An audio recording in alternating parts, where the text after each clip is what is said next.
Good morning. So we shall continue our discussion. So the next theorem is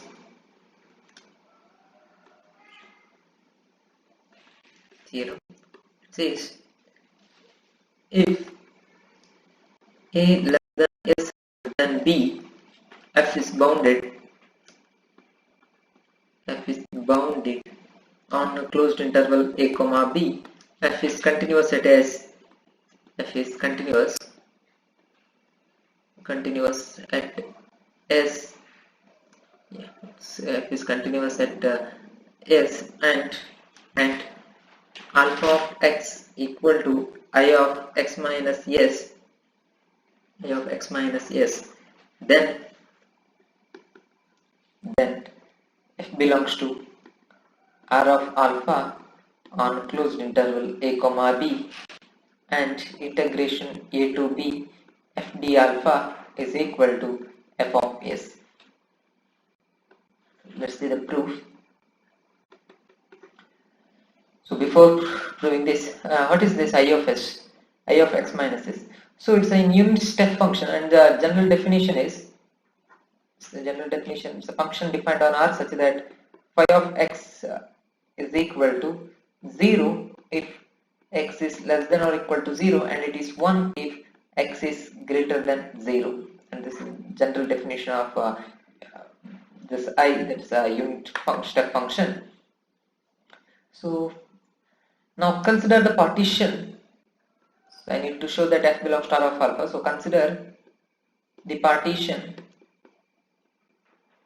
Consider the partition P is equal to, say, x naught, x1, x2, x3 of a closed interval a comma b, where consider this a particular partition of closed interval comma b is such that this x0 is nothing but a and this x1 is nothing but s, such that x2 is greater than x1 and x2 is less than x3, where x3 is equal to b.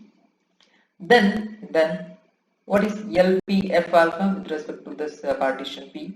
That is LPF alpha is equal to summation. Now it is I is equal to 1 to 3 mi delta alpha I.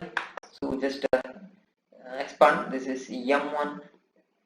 This is m1 delta alpha 1 plus m2 delta alpha 2 plus m3 delta alpha 3, which is equal to m1 into alpha of x1 minus alpha of x0 x0 plus m2 into alpha of x2 minus alpha of x1 plus it is alpha of x3 it is m3 into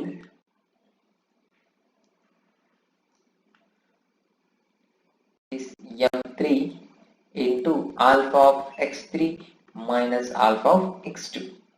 Now which is equal to m1 into, now x1 is nothing but a, so it is alpha of a minus alpha of x1 is nothing, x1 is now s, alpha of s minus alpha of a plus m2 into alpha of x2 minus alpha of, now x1 is nothing but s plus m3 into alpha of x3 is now b, so minus alpha of x2 is nothing but it's alpha of x2 itself.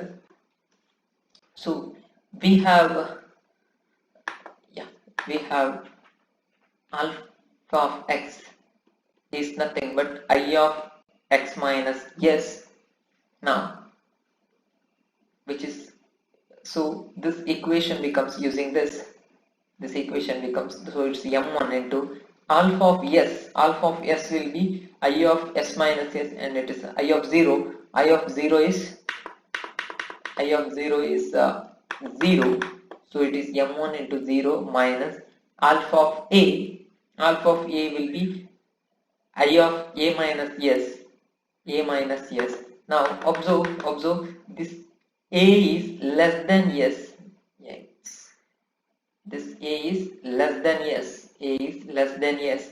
Therefore Therefore, if I take alpha of A, which is nothing I of A minus S, which is now A is less than S, so this one is something negative real number. So I of a negative real number is again 0, so it is 0 plus m2. So this is calculation part. M2 into now alpha of x2.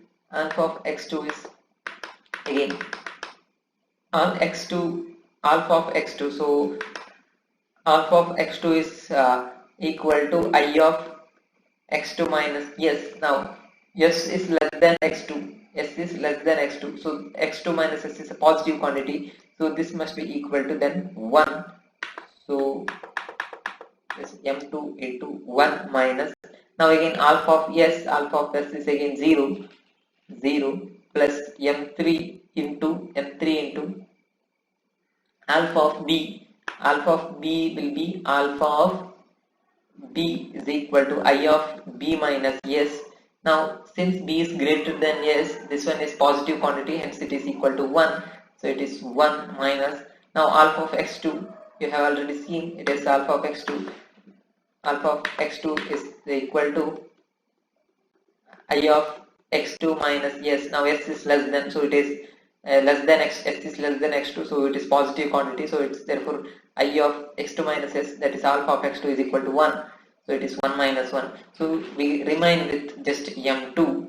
So we got LPF is nothing but small m2.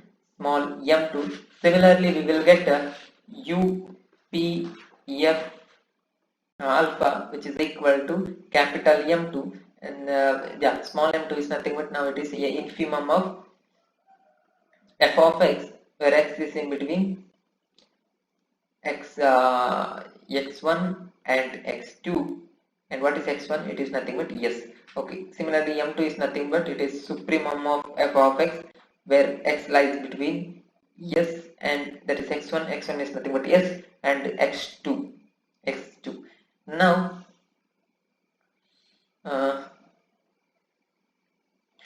moreover we have a partition is like this. Say my f is something like this. Say this is A, this is B, and this is S, this is x2. Okay, so it's taken, and this is x3. So this is equal.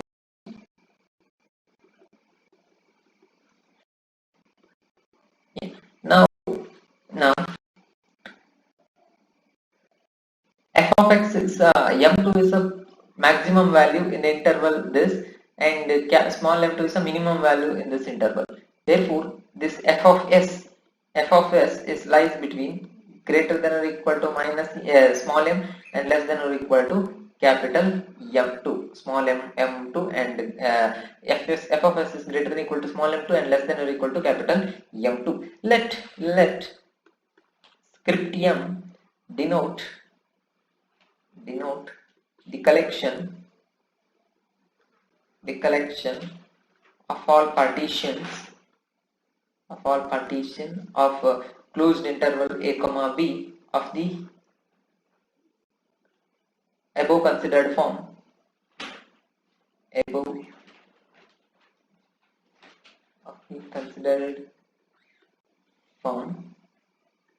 Above.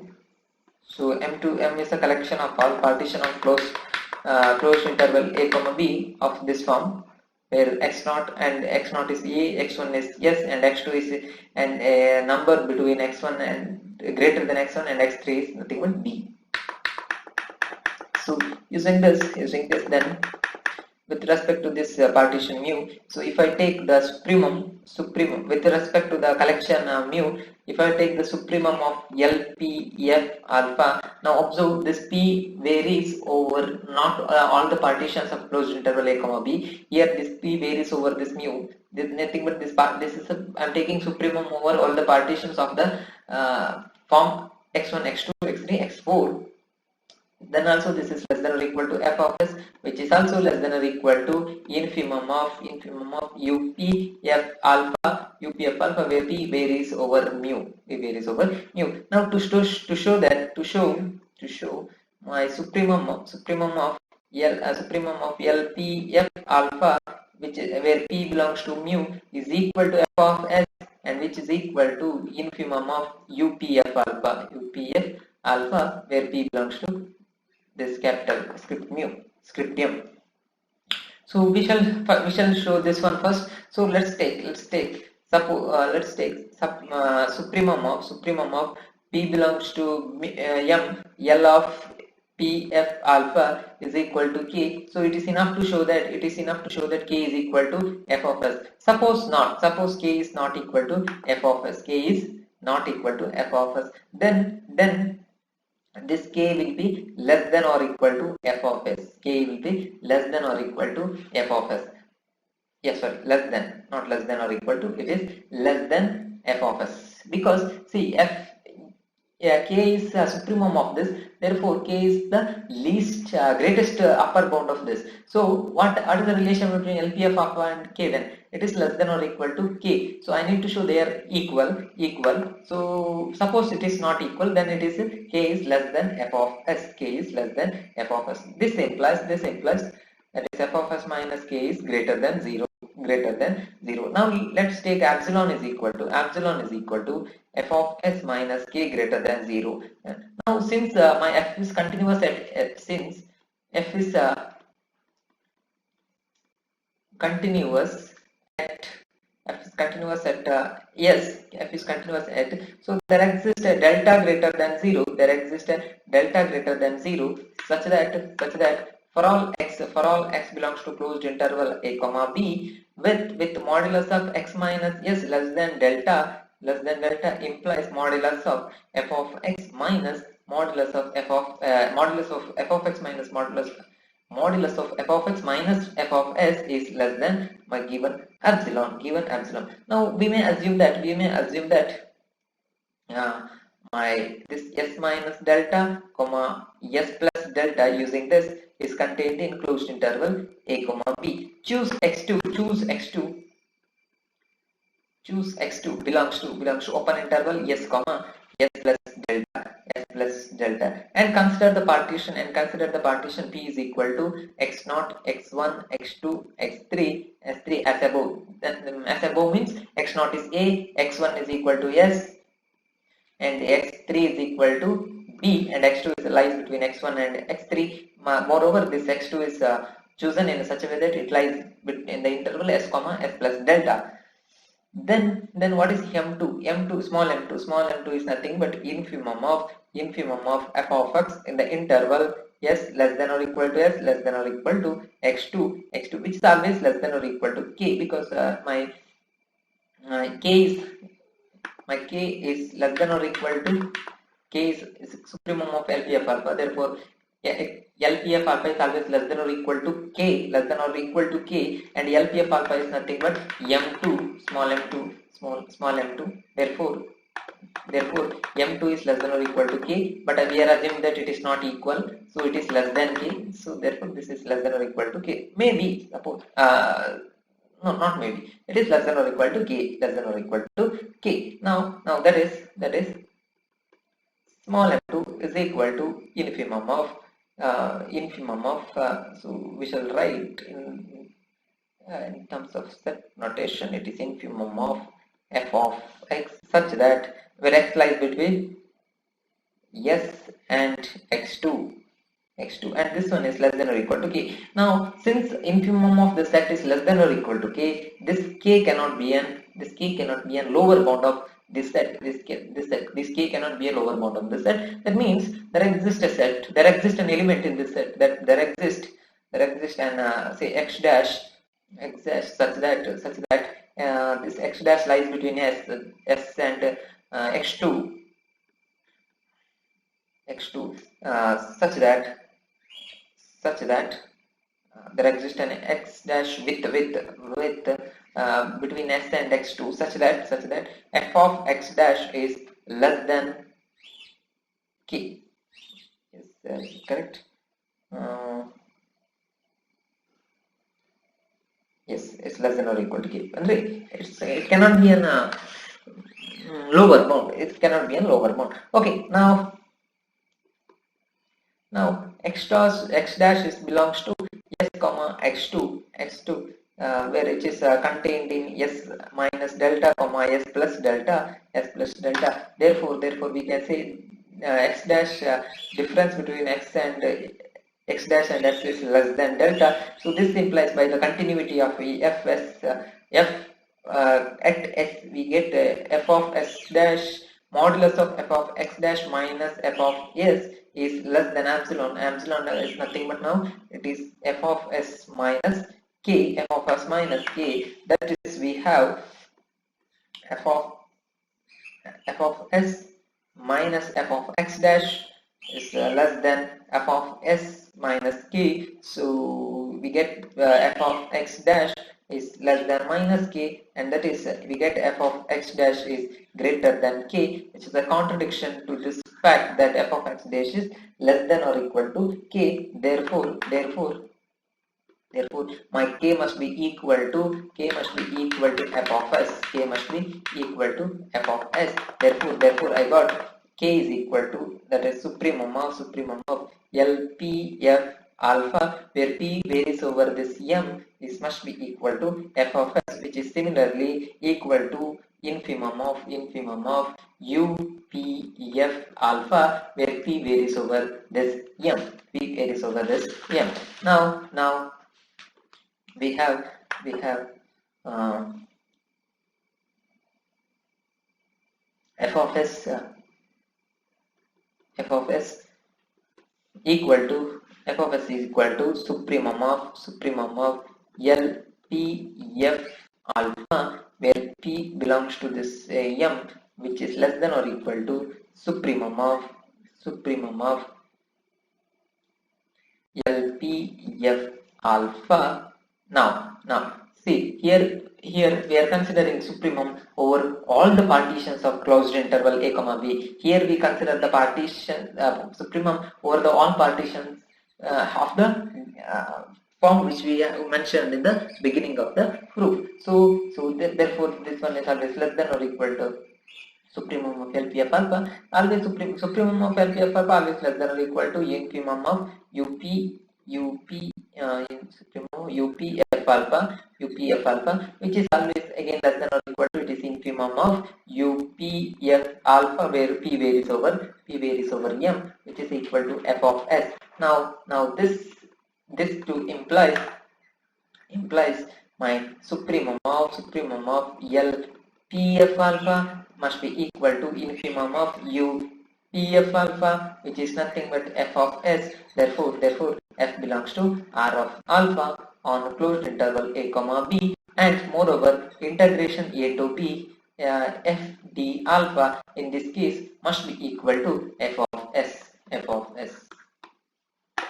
Hence the theorem. So we shall see that next theorem. So it says,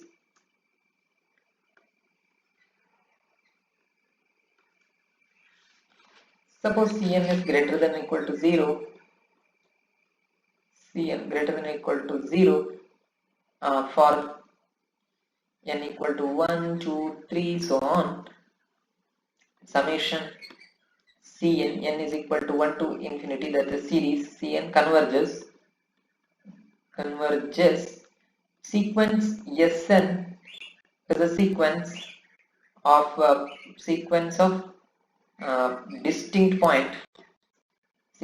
distinct points in open interval a comma b, and alpha of x is equal to summation n is equal to 1 to infinity Cn I of x minus Sn. Let f be continuous on closed interval a comma b, then prove that integral a to b f d alpha is equal to summation n is equal to 1 to infinity Cn f of Sn. Now proof.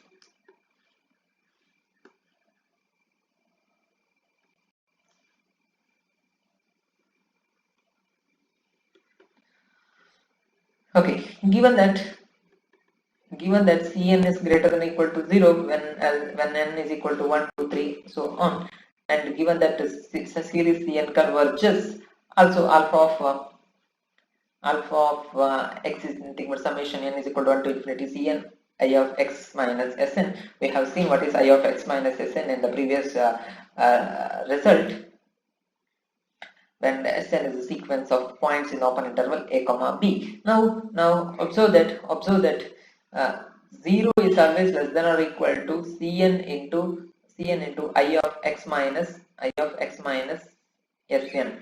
I of x minus. Now this one is, now observe that I of x minus Sn is always less than or equal to 1. So and if multiplied with Cn, this is always less than or equal to Cn for all n. Now using for all n belongs to n. Now using the comparison set, since summation Cn n is equal to 1 to infinity series converges by using comparison test, summation n is equal to 1 to infinity Cn I of x minus Sn is also converges. Now given epsilon greater than 0, by using this convergence, there exists by using this convergence, there's a convergence of series Cn. We find that there exists a natural number n belongs to n such that series n is equal to n plus 1 to infinity Cn is less than epsilon. Let alpha of x is equal to alpha 1 of x is nothing but summation n is equal to 1 to capital N Cn I of x minus Sn and alpha 2 of x is equal to summation n is equal to n plus 1 to infinity Cn I of x minus Sn.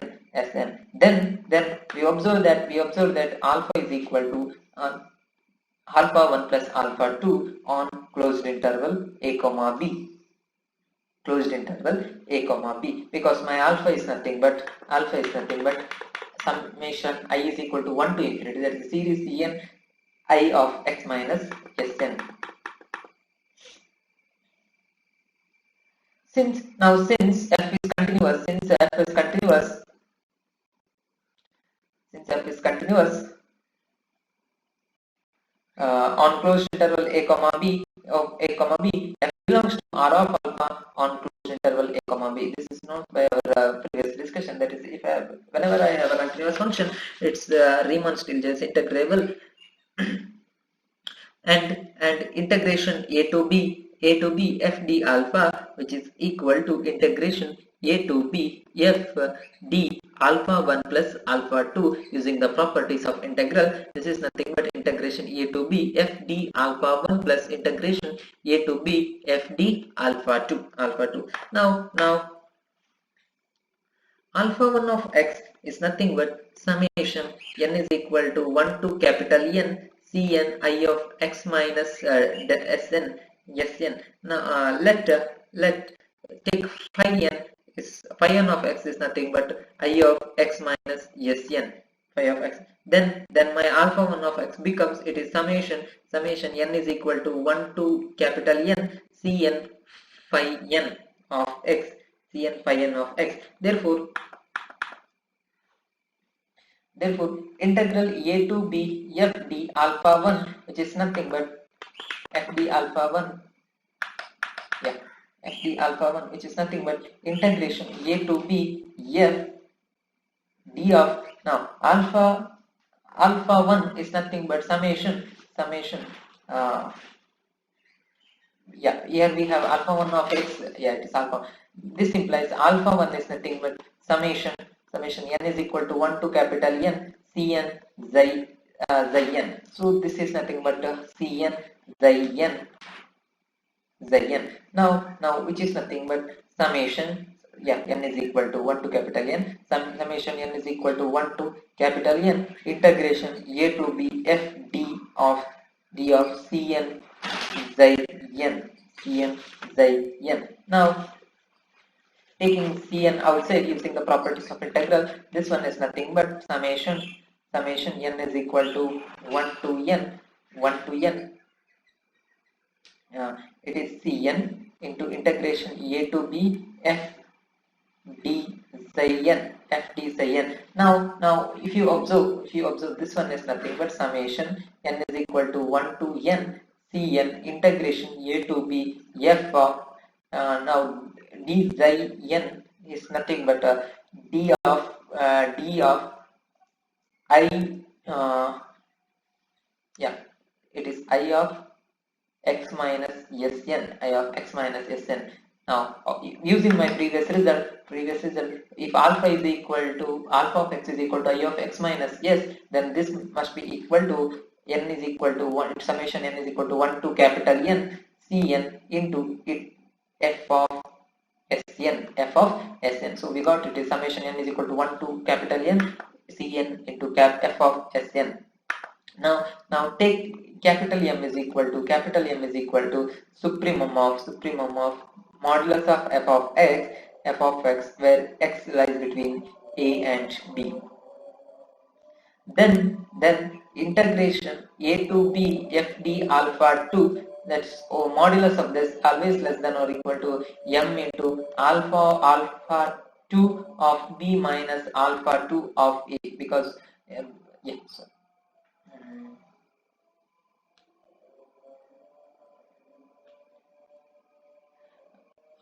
integration a to b f d alpha 2 is less than or equal to m into alpha 2 of b minus alpha 2 of a. Now alpha 2 of b, which is nothing but summation n is equal to n plus 1 to infinity Cn I of x minus Sn, which is equal to summation n is equal to n plus 1 to infinity, it is Cn, because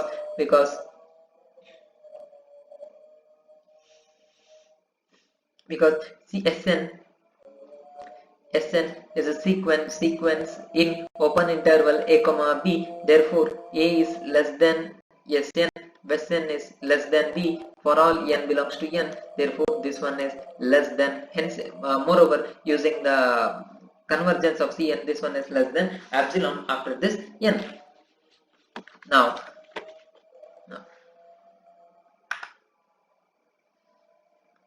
it is a sorry, alpha of b, so it is b minus Sn. Now alpha 2 of a, which is equal to summation n is equal to n plus 1 to infinity Cn into I of a minus Sn, which is equal to 0, because a is less than Sn, so a is less than Sn, so it is negative, so I of negative is 0, therefore this whole sum becomes 0. Now we have therefore we have modulus of, that is this will become, now we got alpha 2 of a is equal to 0, therefore we have modulus of integration a to b f d alpha 2 is less than m into epsilon, is less than m into epsilon, using this.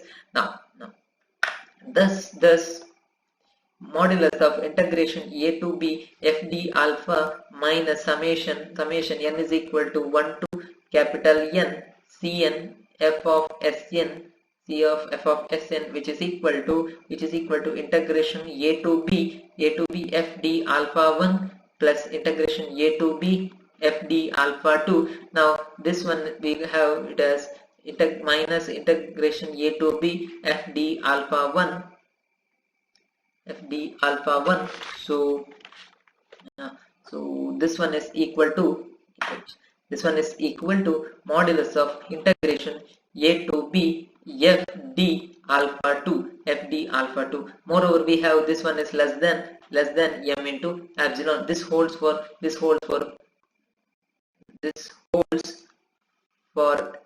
every epsilon greater than 0. Thus, as as letting n tend to infinity, we get integration a to b f d alpha, which is equal to summation n is equal to 1 to infinity cn f of sn, hence the result. Thank you.